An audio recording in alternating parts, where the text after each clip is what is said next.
بسم اللہ الرحمن الرحیم۔ السلام علیکم ورحمۃ اللہ۔ جسٹس یحییٰ آفریدی نے چیف جسٹس بنتے ساتھ ہی جو اقدامات کیے، جو فیصلے کیے، اس سے حکومت کی پریشانی میں مزید اضافہ ہو چکا ہے، اور اب جو حکومت ہے وہ اسٹیبلشمنٹ کے ساتھ مل کر حکومت ایک نیا منصوبہ اور پلان بنا رہے ہیں، اور ان کی کوشش یہ ہے کہ کم از کم اب یہ جو یحییٰ آفریدی کو چیف جسٹس لگا دیا گیا ہے، بنا دیا گیا ہے، اس کی اپوائنٹمنٹ تو ہو گئی، اس کی تعیناتی تو ہو گئی، یہ تو لگ گیا، لیکن جو اس نے اقدامات کیے ہیں اس سے ایسا لگتا ہے کہ یہ کم از کم ہمارے ہاتھ میں نہیں آئے گا اور ہمارے کنٹرول میں نہیں آئے گا۔ یہ اس طرح کے اقدامات کرے گا جس کی وجہ سے ہمیں بھی پریشانی ہوگی، ہمارے اقتدار کو بھی پریشانی ہوگی، اور ہمیں جو اس پورے ادارے کو کنٹرول کرنا ہے، ججز کو کنٹرول کرنا ہے، عمران خان کو دیوار سے لگانا ہے، عمران خان کے اوپر مقدمات بنانے، کیسز بنانے، عمران خان کے خلاف انتقامی کارروائی کا سلسلہ جو جاری رکھنا ہے، جاری و ساری رکھنا ہے، اس میں ہمیں مسئلہ ہوگا، اس میں ہمیں پھر پریشانی ہوگی، اس کے اندر پھر ہمیں ٹینشن ہوگی۔ تو یحییٰ آفریدی نے آ کے تو سارا کچھ کر دیا ہے، اور اب نظر آ رہا ہے کہ اس کی اپروچ کیا، اس کا مائنڈ سیٹ کیا، اور آگے اس نے کیسے چلنا ہے۔ تو اس لیے بہتر یہ ہے کہ ہم ایک اور ترمیم کیوں نہ لے آئیں۔ اب ترمیم کی باتیں تو ہو رہی ہیں 26 کے بعد 27ویں ترمیم کی، لیکن اس سے پہلے ہی سپریم کورٹ پاکستان کے اندر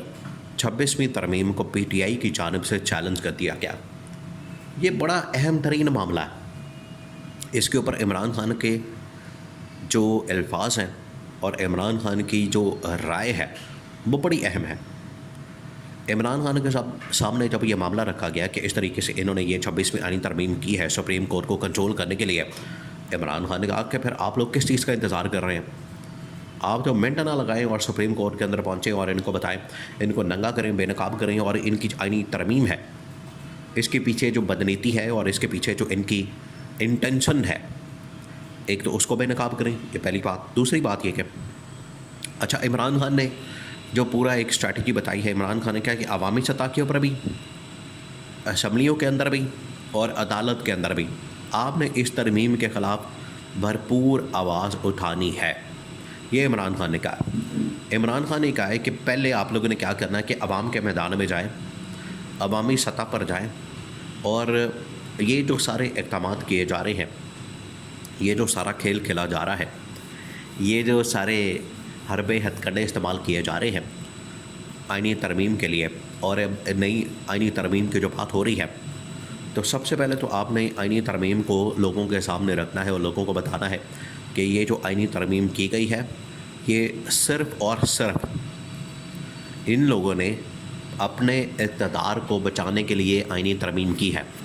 اس کا عوام کے ساتھ کوئی تعلق نہیں، عوام کے ساتھ کوئی لینا دینا نہیں، عوام کے ساتھ کوئی تعلق واسطہ نہیں، اور یہ سراسر اپنے فائدے اور مفاد کے لیے ہے۔ عمران خان نے کہا کہ پہلے تو آپ نے یہ کیمپین چلانی ہے، مہم چلانی ہے، ایک آگاہی لوگوں کو دینی ہے، اور عمران خان نے کہا کہ صرف آپ نے لوگوں کو بتانا ہے، میں نے پاکستانی قوم کو اتنا شعور دے دیا، لوگ اتنے باشعور ہو چکے ہیں کہ آپ نے جیسی بات کرنی ہے لوگوں کو سمجھ آ جانی ہے، لوگوں کو پتہ لگ جانا ہے کہ اس کے پیچھے جو کرتوتیں ہیں، جو کالے کرتوت چھپانے کی خاطر یہ جو حکومت نے آئینی ترمیم کی ہے، عمران خان نے کہا لوگوں کو خود سمجھ آ جائے گی۔ تو یہ پہلا اس کا حصہ۔ سیکنڈ، عمران خان نے کہا کہ پھر آگے جو ہے اس کو چیلنج کرنا ہے سپریم کورٹ کے اندر۔ اب جب چیلنج ہونی ہے تو یہ معاملہ پہنچ جانا ہے کس کے سامنے؟ یحییٰ آفریدی کے سامنے۔ اب یحییٰ آفریدی آئین اور قانون کے مطابق چلنے والے جج ہیں، انہوں نے ملٹری کورٹس کے حوالے سے، اس کے علاوہ مخصوص نشستوں کے حوالے سے، 63(1) کے حوالے سے، اور ماضی کے اندر بہت سارے ایسے فیصلے کیے ہیں جس سے یہ ثابت ہوتا ہے کہ آئین کی خاطر، قانون کی خاطر، اور ملک میں عدلیہ اور ملک میں جو سپریمیسی آف لا ہے اس کی خاطر وہ کھڑے ہونے والے، ڈٹ جانے والے جج ہیں، اور انہوں نے کسی قسم کا دباؤ، پریشر لینے سے ہمیشہ انکار کیا۔ تو یحییٰ آفریدی کے سامنے جی جیسی کیس لگے گا، معاملہ چلے گا، تو یحییٰ آفریدی تو اس معاملے کو بڑا ہی دیکھیں گے، معاملے کو نگرانی سے اور غور سے، اور اس کے اوپر پورا پیرا دیں گے، کیونکہ اگر یہ معاملہ یحییٰ آفریدی کے سامنے لگ جاتا ہے، یحییٰ آفریدی کے سامنے چلے جاتا ہے، تو یہ کنفرم بات ہے کہ کم از کم 5 یا 7 رکنی بینچ بنے گا، لارجر بینچ بنے گا، اور اس کے اندر منصور علی شاہ، اس کے اندر منیب اختر، اس کے اندر یحییٰ آفریدی، اس کے اندر اطہر من اللہ، اور یہ ٹاپ کے جو ججز ہیں وہ ہوئے آئینی ترمیم سنجے ختم، بینچ بن گیا جس دن اس درخواست کو ٹیک اپ کر لیا گیا اور بینچ بن گیا، تو بینچ کی جو تشکیل ہوگی اس کے اندر جو ججز ہوں گے وہ ہی بتا دیں گے، کلیئرلی پتہ چل جائے گا کہ اس بینچ کی تشکیل کے بعد کس قسم کا فیصلہ آئے گا، کس قسم کا ڈیسیجن آ سکتا ہے، کس قسم کا فیصلہ آ سکتا ہے۔ ترمیم پاس تو ہو گئی ہے، قائم رہے گی یا نہیں رہے گی، یا سپریم کورٹ اس کو اڑا دے گی۔ تو یہ اب ان کو ڈر لگا ہوا ہے کہ یہ نہ ہو یہ ترمیم والا کیس ٹیک اپ کر لیا جائے جو پی ٹی آئی نے چیلنج کیا ہے، اور یحییٰ آفریدی اس ترمیم کو اڑا دے، تو ہمارا تو پورا کا پورا منصوبہ، پلان، سازش، اس کے اوپر تو پانی پھر جانا، ہم تو بالکل پھٹے پہ آ جائیں گے، ہم تو بالکل زیرو ہو جائیں گے، ہمارا اقتدار تو خطرے میں پڑ جانا ہے، تو پھر کیا کریں گے؟ یہ ہے اصل میں فکر، یہ ہے اصل میں حکومت کو، اسٹیبلشمنٹ کو اس بات کی تشویش، جس کے لیے وہ بڑی بھاگ توڑ کر رہے ہیں، دوبارہ سے لین دین، مکمکہ، آنا جانا، ملاقاتیں، میل جول، سب کچھ کیا جا رہا ہے کہ کسی طرح سے